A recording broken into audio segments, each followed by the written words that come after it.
Well, hello, everybody.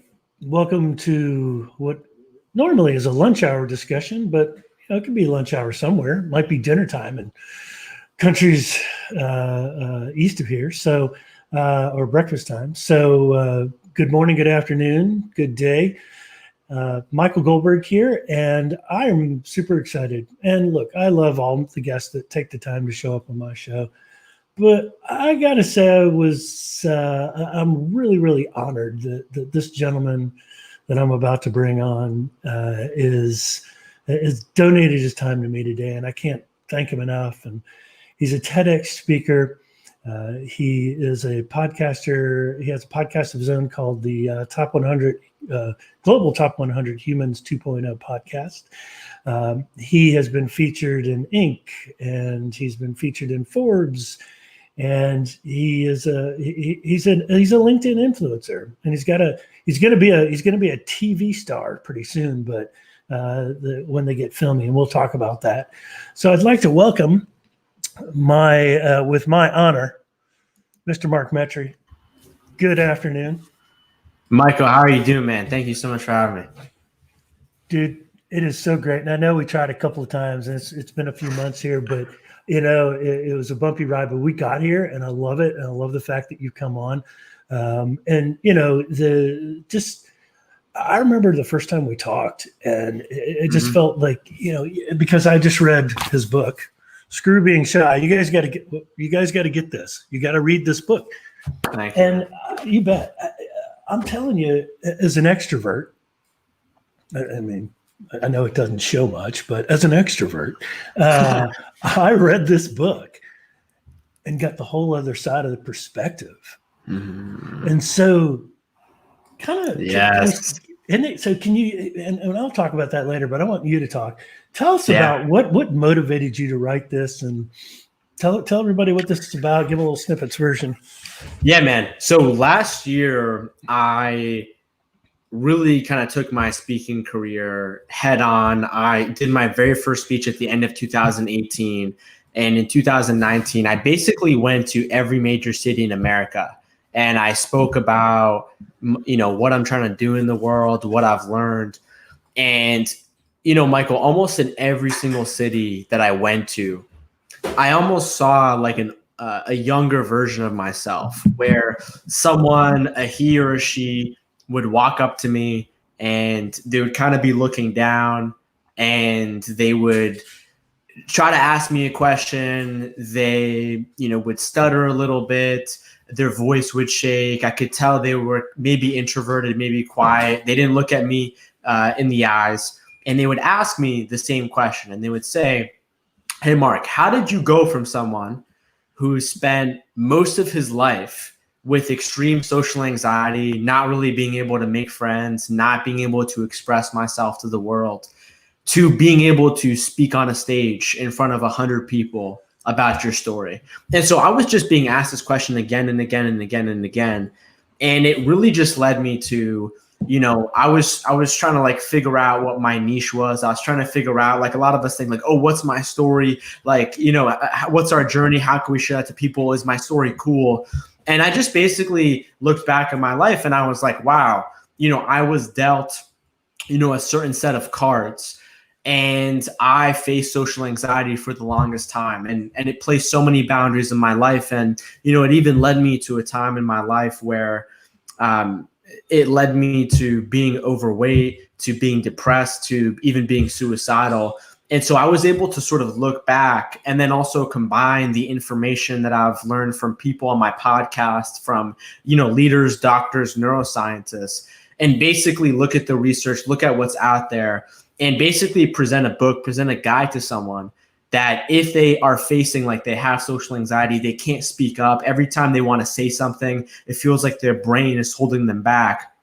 Then I wrote this book for that person, and it really goes into the root cause and how to do it, and how it might be different for each person. And so I had to write this book. I know I'm going to write a lot of books in my lifetime, but I was just like, this topic is so near and dear to my heart, because the pain that someone goes through when they experience this is just like an invisible sense of like quiet desperation that is so painful, that leads to a lot of other problems that people don't really talk about, from addiction to suicide. And so, I sort of got lucky. I ended up being sort of still alive. I didn't kill myself. I was able to climb out of this. Now I have an amazing life.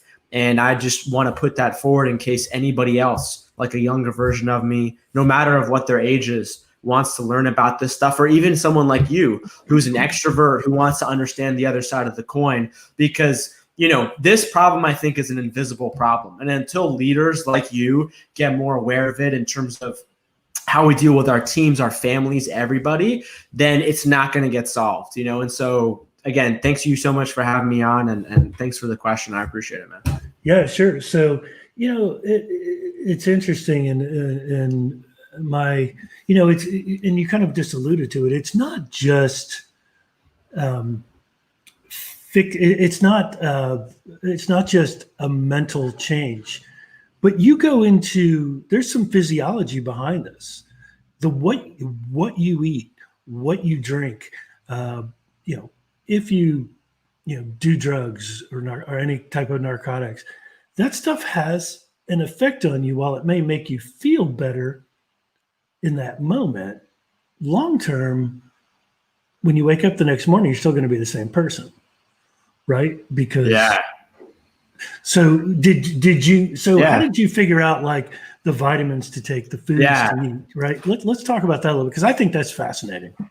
Yeah. So this is the biggest thing, right? This is the biggest thing that we need to understand. So when you experience basically a trauma in your life as a kid, it essentially shifts your nervous system to a point where your brain now is more easily alerted to potential threats. And so for me, I faced issues from racism, bullying, ostracization, social humiliation. And so that's why I had social anxiety.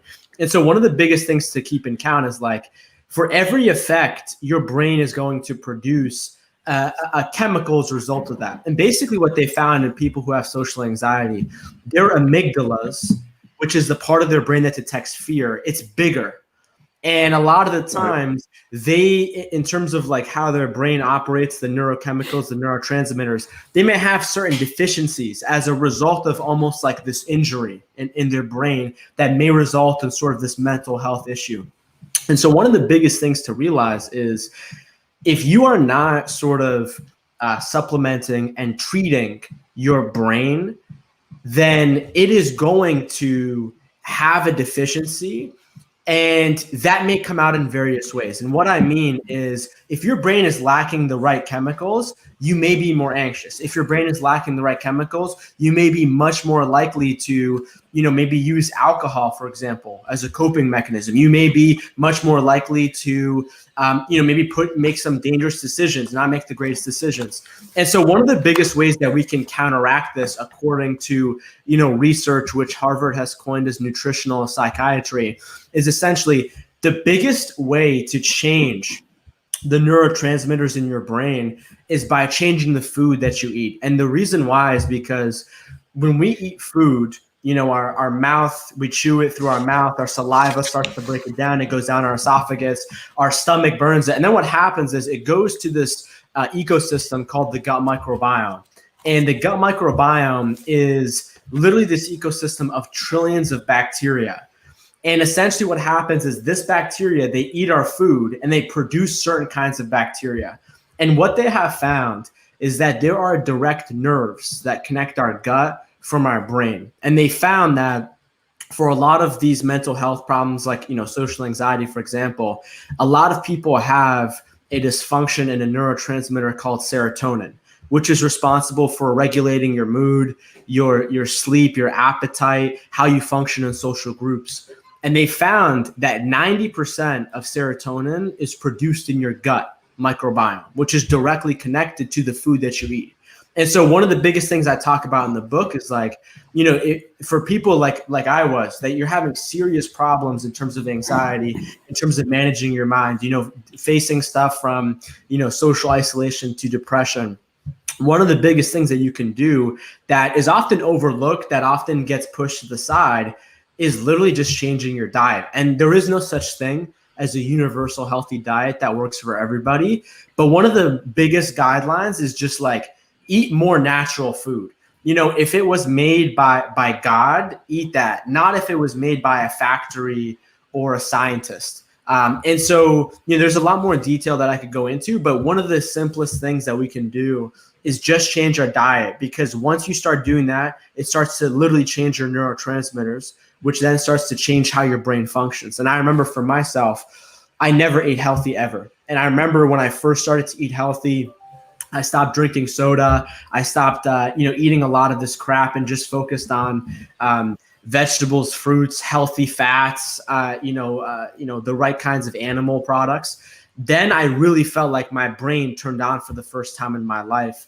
And I think especially so many people in America, especially kids, are waking up every day and going to school, and they're not being taught this. They're eating sort of the normal standard American diet, and no one's kind of looking at that. People may think about that in terms of weight, in terms of gaining weight, but that's just like a very, very small sliver of sort of the whole perspective. And so, in my book, I break down like so many different studies that show, they took two groups of teenagers and they gave one of them junk food and they gave the other one natural, unprocessed whole foods. And what they found is in the group of teenagers who ate junk food, there was a 90% increase in suicidal ideation.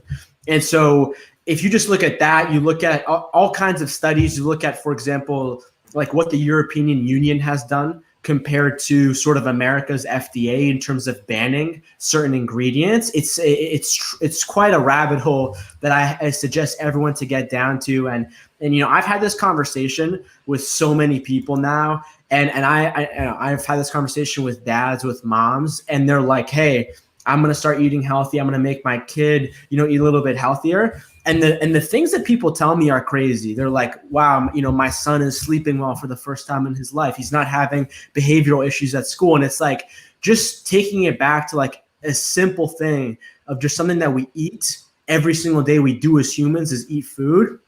That can be a massive impact on someone's mental health and their biochemistry and their metabolism. So I definitely recommend it. And I see we have some questions here. Yeah. Rosalind, she said, well, so you had said, so to me, I'm thinking and I think I like the way you put it. If it's made by God, if it's yes, if it's made by Bob, if it's made by Bob, no. So you can have that one. All right, there you go. You can quote me in the next one, right? So salmon is, you definitely mentioned, because it's got the right type of protein, right, and the right amount of good fat in it. Yeah, fat is the big one. Our brain is mostly made of fat. What I would say to most people is I would definitely base my diet on primarily just healthy fats and vegetables at a very most basic glance. Like I like eating things like avocados, eggs, things like that. It stuff fills you up. It fills you up. Yeah, it fills you up. And then what I would say too is for people who are looking for more sort of specification on this, there's this company called Viome that I'm not affiliated with, but you can basically get your gut microbiome tested, and they also do a blood test too, and it will literally tell you exactly what you should be based on the bacteria that's happening, your blood glucose levels, your DNA. And so that's what I would recommend if you really want to get specific. But yeah, at a basic level, just eat, natural things. Like if you're going to the grocery store and you're buying something that's in a box, turn it around and look at the ingredients list. And if it has more than like 1, 2, 3, 4, or just anything that you read and you don't understand, that's something to sort of stay away from. And so a lot of people think that, because they're not doctors or because they're not nutritionists, they shouldn't understand what's on an ingredient label. But my rule, and a great one too, like in the health world as well, is if you don't recognize an ingredient, it's not because you're dumb. It's just because it's not natural. If you don't recognize it, when you put it in your body, neither will your body recognize it. Another question, what about red meat? So this is the thing, right? So again, I want to go back to, there's no such thing as universal healthy diet. And so what they found is that basically depending on your heritage, about where your ancestors come from, that's going to be a major indicator. And so for example, someone like me who my parents came from Egypt. I'm from the Middle East. They ate a lot of fish. They ate a lot of lamb. And so for me, those things are really good. But if you, for example, came from a region of the world that never had red meat, then yeah, maybe it's not the best for you. But for me, like, again, I'm not a big fan of like demonizing certain food groups, because I just think that's pretty short-sighted. And again, there is no such thing as universal healthy diet, except for staying away from artificial foods. But what I would say though about meat in general is that I think the sourcing is really important. Like I would stay away from, like when you go to the supermarket, like that massive tray of like chicken wings that cost like 99 cents a pound. Like I would really try to go for quality. Yeah, I would probably aim for like maybe we don't have to eat a ton of meat, but just go for higher quality. And in turn, like it won't be that more expensive. And so I think the quality, the sourcing is really important too. I always buy from the case because I know I can see the meat. It looks more fresh than the ones that have been, but and by the way, I don't know why sometimes for LinkedIn, sometimes the names don't show. His name was Blake Passy. So thanks, Blake. That's a good question. Right. And, honestly, and Rosalind, thank you for your questions and also for commenting. This is great. Also, feel free if you're on there, just hit that button to the right. It's the arrow pointing to the right to share that we are live. Definitely want to keep those questions coming in. So, for sure. And I also think it's about modest. It's about portion size too, right? So if I want to have like a 4-ounce fillet and it's a good quality fillet, do that. Once a week. But 100%. Don't order the porterhouse that you've seen them like in 32 ounces. Right. They come like in Chicago. You can buy. I forgot the name of this place. It's definitely. It's an Italian joint. That's all I'll say. And you can order this like a rack of lamb, and literally, Mark, it's like it takes up more than the plate. Oh my God! And it's gross, but it was. I didn't eat the whole. I only got my nephew got it. I had a portion of it. It was really good. I did. Is lamb really a healthy type of meat? Is it more lean? I thought it was more fatty.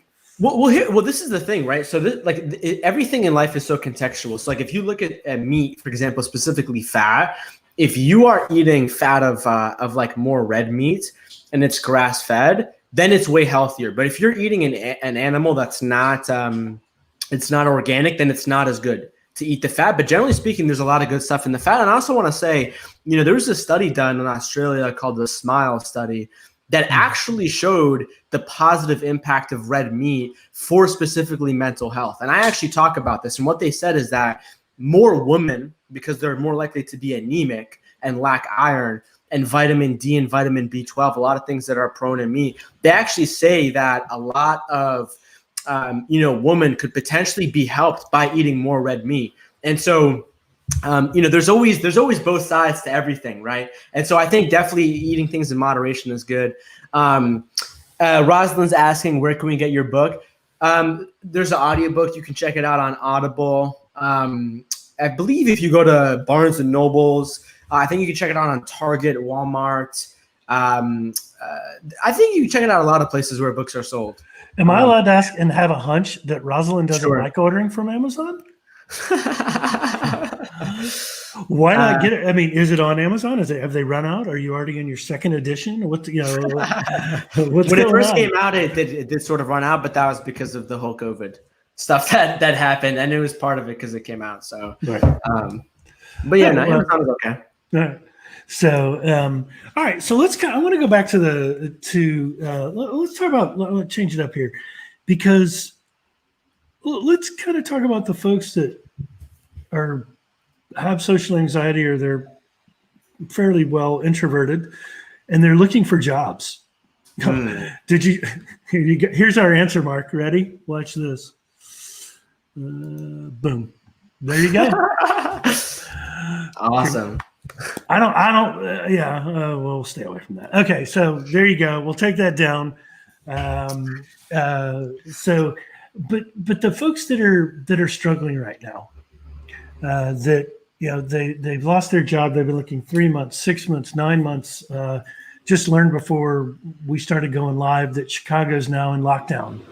And we're pretty sure. You made the comment. Well, I'm sure Boston, New York, and everybody's going to follow. But the cases in the Midwest are ultimately bad. But for those people that are looking for jobs, right? How do they come out of that shell knowing that? How would you recommend that they come out of that shell? Because in their head, they're thinking the world's caving in, right? They don't have a job. Or they're looking for a job, but they're not getting calls, or they're being ghosted, and things that are near and dear to my heart that I say shouldn't be happening to candidates, but to job seekers as well, right? Yeah. So, how do you? And I know you're not a recruiting expert, but from your studies and stuff, what do you recommend that those people do to make sure that if maybe they were socially anxious, they had figured things out, but then, and let's say the vaccine comes in a certain period of time, and I go back out there, is there a chance that social anxiety is going to go back up because this affected them? So there's a couple of questions in there. Yeah. I'll answer the most recent one. So, to be honest with you, man, I'm terrified of the implications from a psychological standpoint of lockdown and of quarantine. And I especially say that for people who, have experienced sort of a triage of events. A lot of people have had a lot of things happen, from losing their jobs, divorces, health problems, financial problems, losing a loved one due to COVID. Losing a loved one. I unfortunately, I know a lot of people who have loved ones who've died from COVID, and it's tragic. But it's those people, and then also kids, teenagers, kids who are in ages like 10 to 14. Those two groups of people, that's who I'm terrified the most of, because the reality is that I think most people are going to come out of this and they're going to be fine. I think 10% of the population is going to come out of this better. But I also think 10% of the population, unfortunately, is going to come out of this worse. And I think that this is really going to be a trauma for a lot of people that is going to be with them for the rest of their lives. I've had this conversation with different psychologists, and the varying social mental health problems, from social anxiety to agoraphobia, all of those are going to spike. And so I don't know the implications of that, but I say all of that because, to be honest with you, like when I look at my life and I look at what's happened over the last year, it's been an extremely challenging year.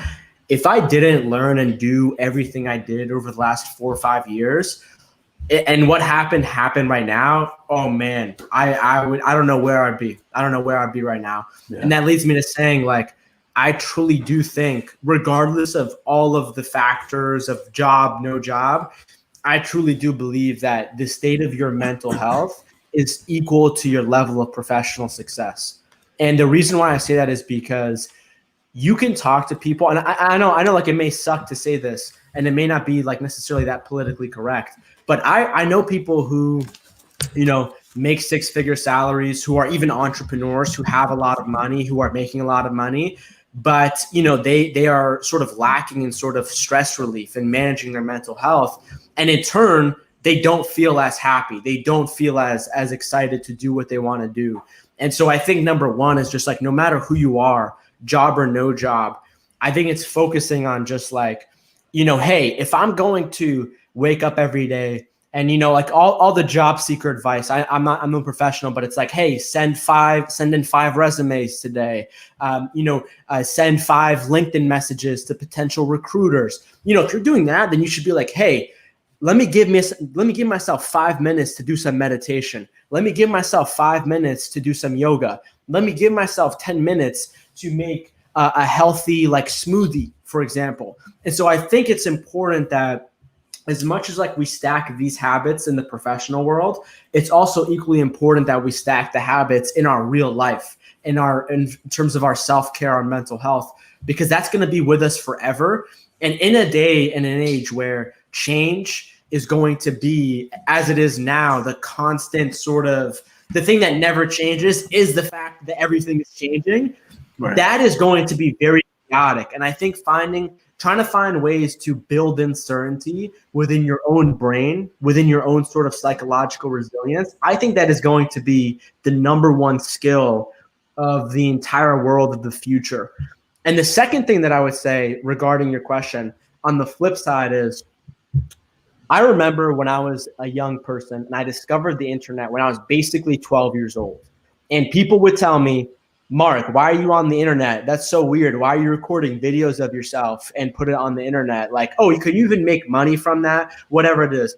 And basically, long story short, when I was 15, 16 years old, I started my first 6-figure business through the internet, through online. And ever since I experienced that, I learned a new word. It's basically called new economy pioneer.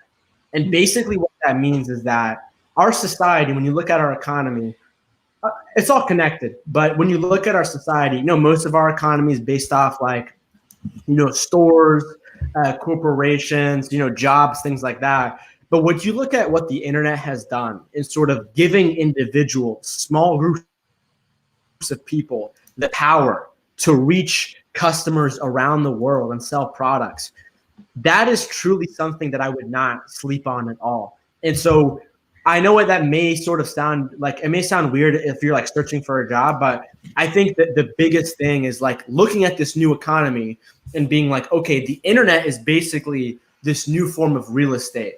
What can I build now? Even though it doesn't have to be something crazy. I don't have to like build a company. I don't have to build a startup. I don't have to build the next Facebook, but just like starting to like use the internet to, even outside of professional reasons, sort of to look at what other people are doing, what you're interested in, seeing how you can help out the world online. Starting to do that, you're going to start to sort of look at the world from a very different perspective.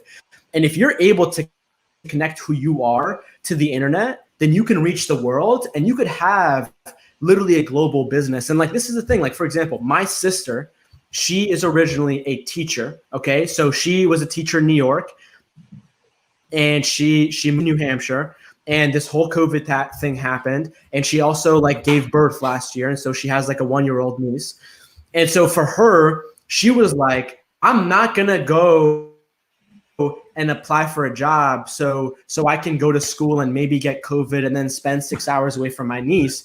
I'm going to use LinkedIn. I'm going to use my contacts to build my own like tutoring education business. And so that's a very small example of someone who's originally sort of like taken their skills for maybe a corporation or an organization, and then shifting it to doing your own or being a part of online that gives you the flexibility. Because when we live in a world of this much change, nobody knows what's going to happen. Companies are talking about remote working for years. Some people are even getting rid of it. Offices, salaries changing. So much stuff is changing in the world right now that I think just like, building something on the internet as sort of, at least like a sense of security, maybe doesn't make you money this year, but like focusing on building on something like that on a weekly basis through the years, that is going to pay off for like a decade. Like your future self is going to thank you. And so that's sort of like the two ways that I would think about it, of like, make sure, you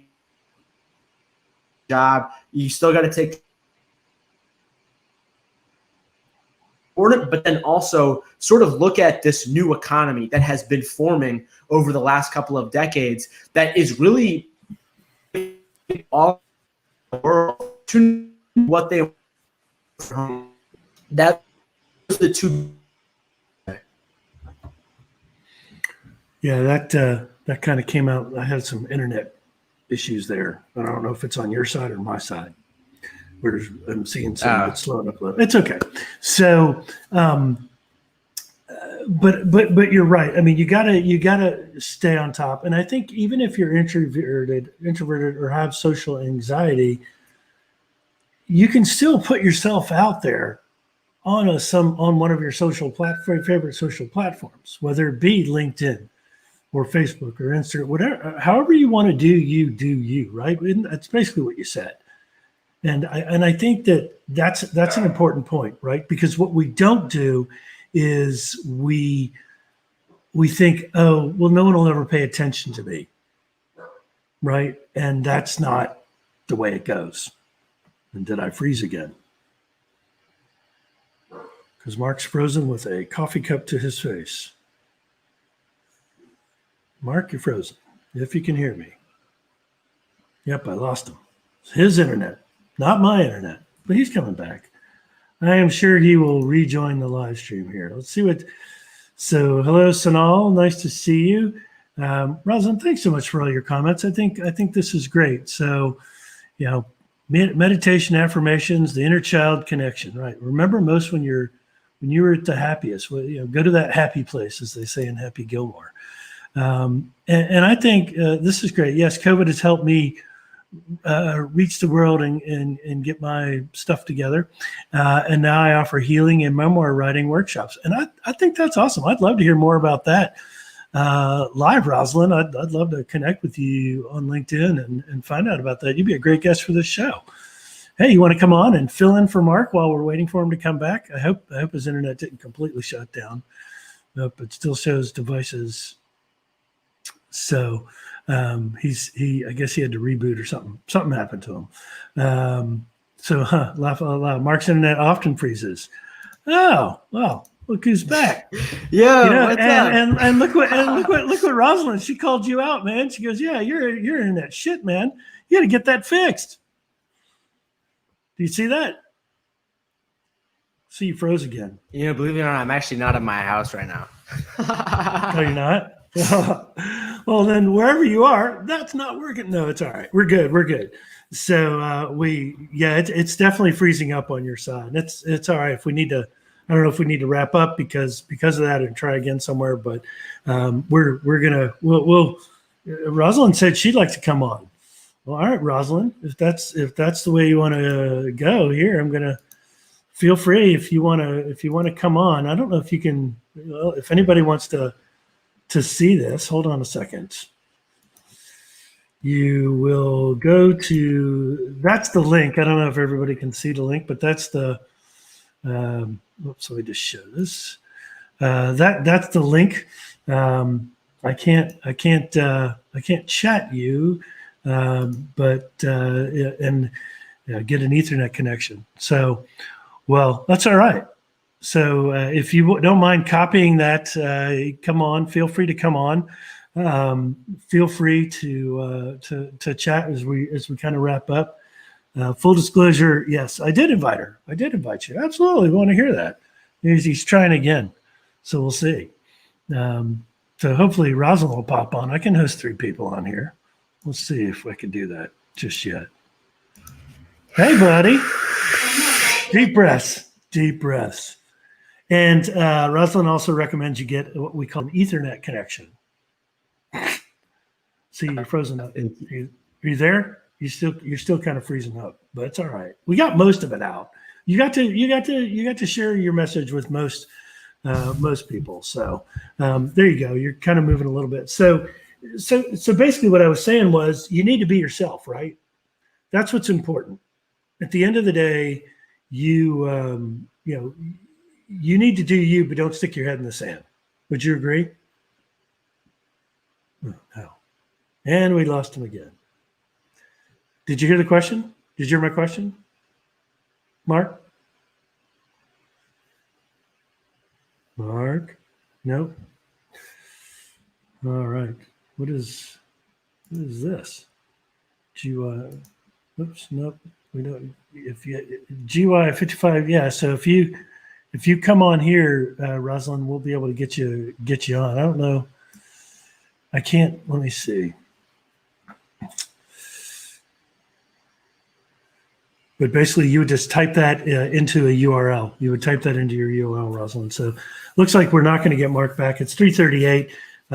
Definitely kind of want to be kind of coming in, wrapping this up here in a second. Let's try it one more time.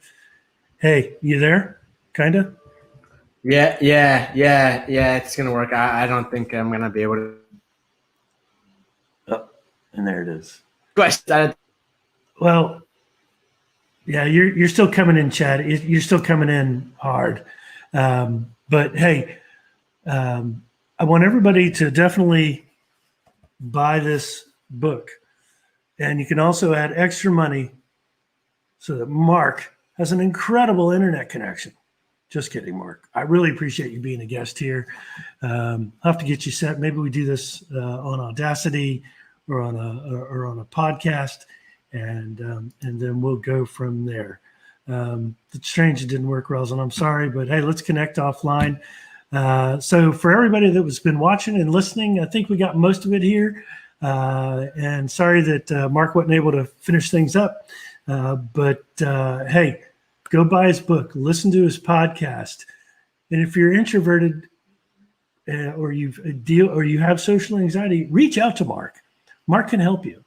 So I want you to take the time to reach out to him on LinkedIn, and he definitely responds. And Mark, thank you. So here's Rosalind. I'm here. Hey, girl. Go buy his book. Listen to his podcast. You got to turn down your volume there. Or you have social anxiety, reach out to Mark. Can you turn down that volume or no? So I want you to take the time to reach out to him on LinkedIn, and he definitely responds. And Mark, thank you so much. Here's Rosalind. Here I am. There you are. Hey, girl. In the dark. Go buy his book. Listen to his podcast. In the dark. Is there a volume thing that you can control? Because I'm hearing feedback. You have social anxiety, reach out to Mark. Okay. I closed the other link, so now I just have the link open. There you go. How are you? It's nice to meet you. I'm great. Nice to meet you in a very weird way, but this is COVID, man. It's COVID. Where weird things happen. I got to get more light though. Hang on. That's right.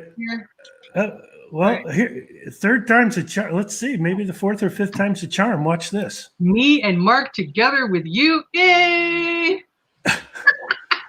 And we lost him. He goes, dang it, man! How can he do that to me? He replaced Rosalind. That's right. So tell me. Well, I'll go another 5 minutes. Tell us about yourself. What do you do? Well, I'm in Toronto, Canada, where election votes count, literally and judiciously. Okay. There you go. Enough said on that. I got in trouble this week from a few former connections that I've since they basically shamed me for saying I was happy about change. Well, if you can't be happy about change in this very strange period in time, then I don't know what else to say. I'll leave it at that, because this isn't normal, and it's not acceptable to have a fascist regime in charge. So that's all I'm going to say. And but what I do under COVID, who says Rena Friedman Watts? Thank you, Rena Friedman. No, you don't. You need to connect with Rena. Okay. So what I did under COVID, and Mark knows because Mark knows my story too, is that COVID really gave me, a lot of people like me, old people like me, a chance to, if you can't get your stuff together under COVID, if you can't heal with setbacks and so on under COVID, then when else can you do it? Right? I lost all of my online, in-person lecturing work. I lost my food tour business, but I always had a love for writing and workshops and poetry. So one company hired me to do their pilot online writing for seniors, and it was the most amazing experience. Okay, only about 3 or 4 people stayed throughout the whole course, because I think once you're 80, if you don't feel like writing your deep, darkest secrets, then you still won't want to do it, even if your kids pay for the course. Right. But one woman was amazing, and only in the last 2 weeks she revealed that she is the daughter of Holocaust survivors.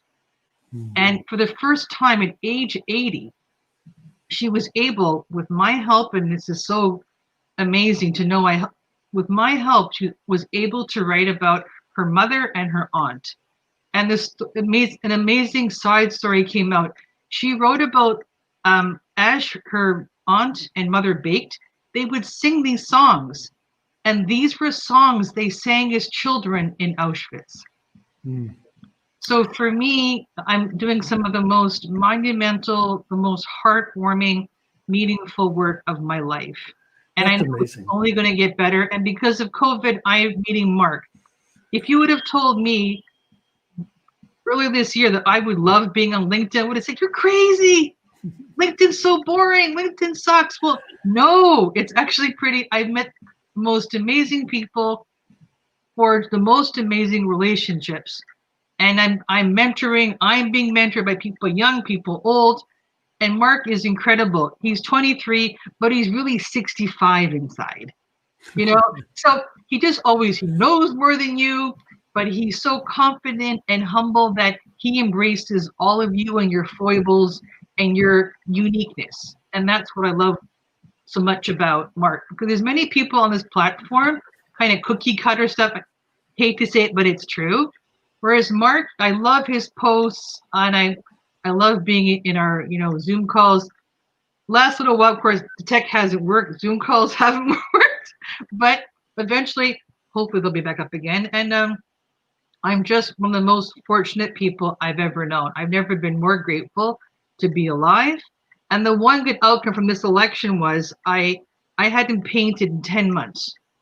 And because part of me, because I'll be full disclosure, I have PTSD, I have childhood trauma. And as Mark says, it does stuff to your brain where you're in a sometimes constant state of anxiety, you're indecisive. So I began painting again, right? Because unlike other people who were consuming alcohol beginning last Tuesday, I said, no alcohol, no junk food. I'll do what I know what to do. I'm going to paint. That's awesome. And where did you paint? What was your first picture? I did two during the I began painting this the Monday before the voting. Ooh, that's pretty. It's very pretty. And then I painted the one behind me in the last 3 or 4 days. So two paintings over the week, and I really needed them because your voting system is just making so many Canadians crazy and scared and nervous. And the election night, I slept 2 hours. I said, forget it. Don't watch the result. Just go paint. And painting was where I had to go. And I think that's good. Yeah, everybody finds an outlet, right? And I think, while probably a lot of Americans had a few too many hot toddies that night, yours truly, I couldn't take it. So I just had a couple of drinks. I actually got on a podcast with Rena Friedman Watts from down at the bottom here, and got on her podcast. It's called Better Call Daddy. You should totally listen to it. It's great. And not my podcast, just her podcast. Mine's coming probably in a month or two. But anyway, she and I just talked and drank and got to know each other more. And then we started talking about business and what I do and all this. I mean, it's easy. And that's the whole beauty of LinkedIn. So kudos to you for getting out there, reaching out to Mark, going, hey, I know exactly what you're going through because I went through that too. And, we need more of that on LinkedIn. We do. And there's a lot of, I hear these awful stories about, men, tweeting inappropriate things to women on LinkedIn, not tweeting, why did I say that, but posting inappropriate comments, like in messages to females. I make a comment about change, and two people go, LinkedIn's is not the political platform. I just nicely, in my smart ass way, replied, oh, really? Did you write the rules on LinkedIn? That's awesome. I didn't know that. Thanks for clarifying. There's a thing called freedom of speech. Right. Last I checked, and all you said was you're voting for change. Ooh, shame on you. Shame on you. Right. I mean, come on. Yeah. So I know that. So I think it's good. You're working with him one-on-one, right? I think that's what I saw in one of the comments. Yeah, he's working. I'm in his podcast program, and I'm in the LinkedIn program as well. What I love about Mark, though, is the honesty, and he's non-judgmental. I was on someone else's show last week, Reggie Waterman show. He's also Canadian, and I think there are a lot of well-meaning coaches, but they post stuff like excuses are for losers. No, they're not. Excuses are very complicated. They're legitimate. Yes, legitimate.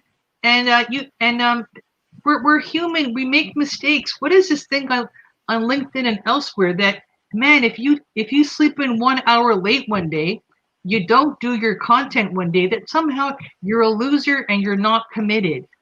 Well, no, we're not losers. We are committed, but we have inner conflicts that are really heavy and difficult to deal with.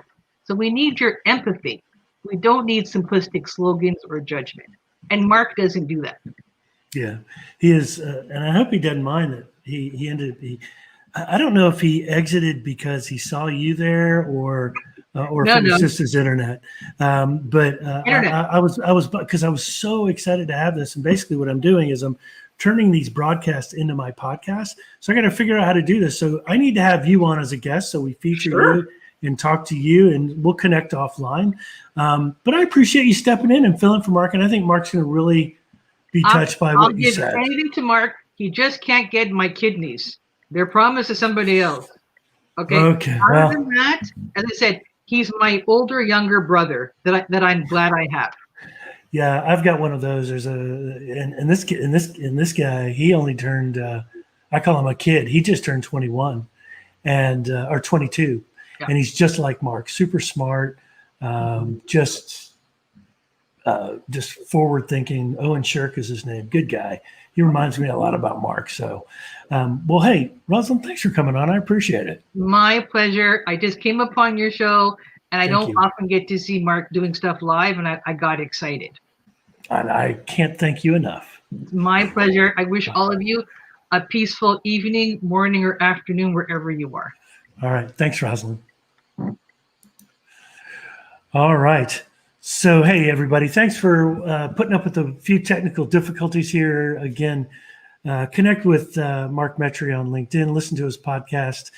And definitely now you got to connect with Rosalind Krieger because she seems pretty awesome. That was the first time we had talked, and I enjoyed that very much.